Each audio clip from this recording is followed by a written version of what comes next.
there's really no such thing. So many countries in this region, and every area, every town, every village has its own recipes. But it's fresh, it's healthy, mostly. And there's an endless variety.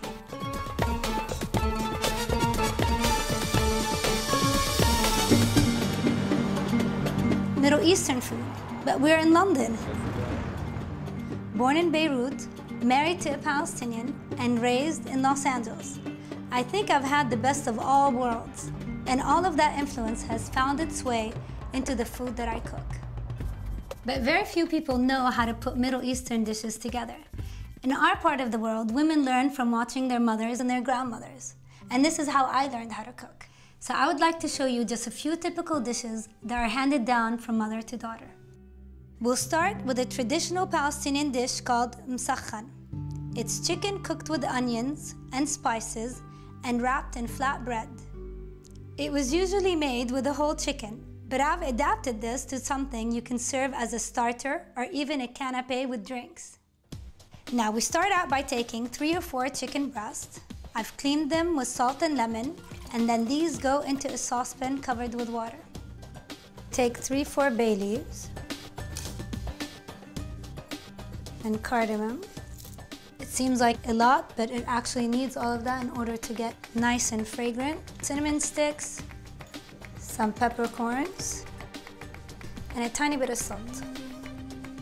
You bring it to a boiling point and just let it simmer gently for about 45 minutes to an hour. Now, while that's cooking, we can start on the filling. Turn this on, and then you take these beautiful, lovely red onions. I've got here about 4 onions sliced quite finely. And here I've used this wonderful Palestinian organic olive oil. This is a really strong, flavorful oil, and it holds its own against the onions and the spices. Wonderful. So now, once the chicken is cooked through, you take it off the fire. You let all the liquid strain in, and lastly, you put the chicken. That smells wonderful. So here are the onions. They're lovely and translucent. I'm adding the samma. Now this spice is a staple of Middle Eastern cooking, and it has a completely distinctive lemony taste.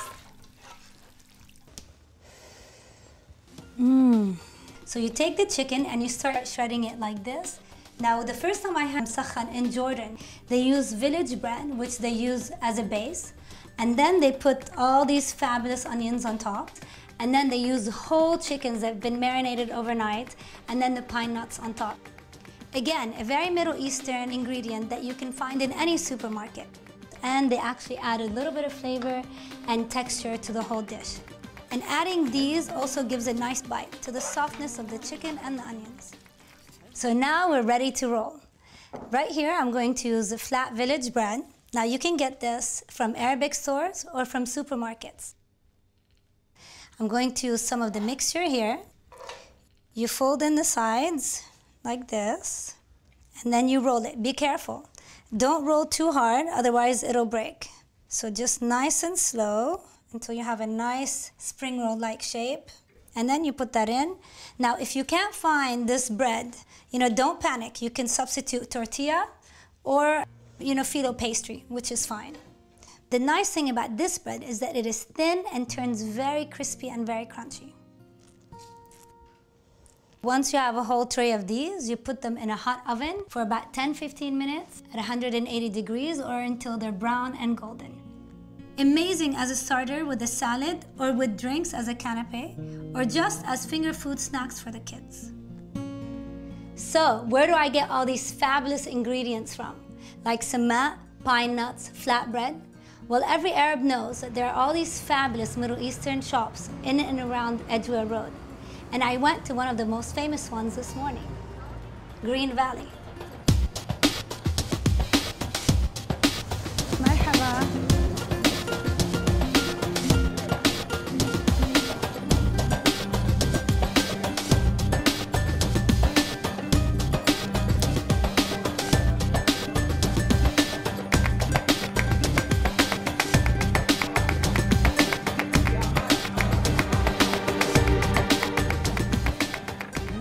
Now look at this beautiful bags. This is the thyme, crushed and ground, and they've added sesame seeds and a bit of sumac. So this is just beautiful for breakfast. You put a bit of olive oil and you have that for breakfast and it's amazing. مرحبا كيفك؟ عندك مناقيش؟ Please تعطيني 3. Now here you see these wonderful breakfast dish that we have. It's made out of sesame seeds, sumac, that wonderful ground berry I talked about earlier, and thyme. So we normally just put it on a pizza-like base and put that mixture on top and stick it in the oven. خليني أخذ معي كم وحدة. I'm gonna take some home with me for now. شكراً. تفضلي. شكراً, it's on the house. Yeah, thank you. Welcome. Typical Middle Eastern hospitality.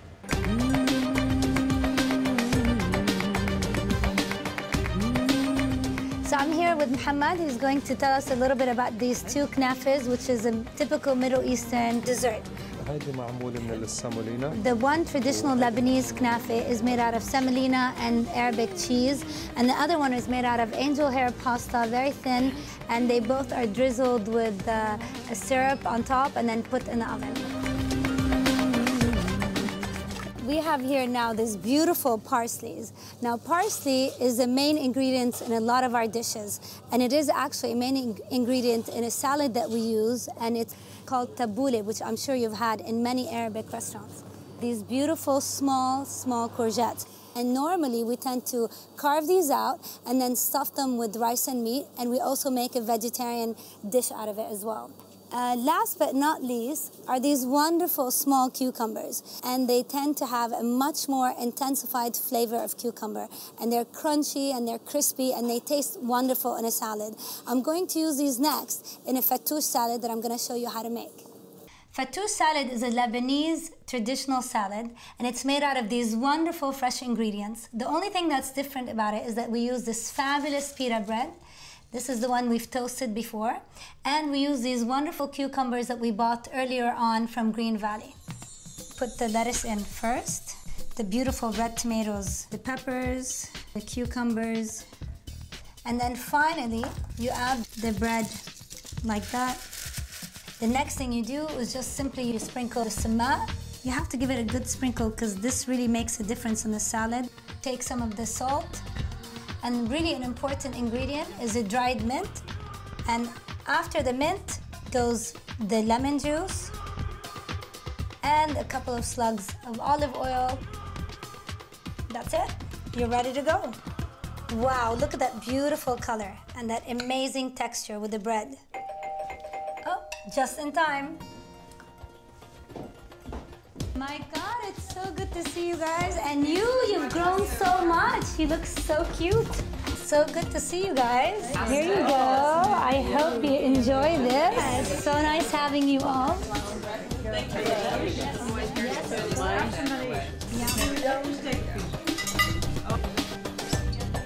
No way, I called these. You should have been here. I'm not going to give you any secrets now. The what? I'm not going to give you one time. Cheers, guys. Well done. It's so good to have you.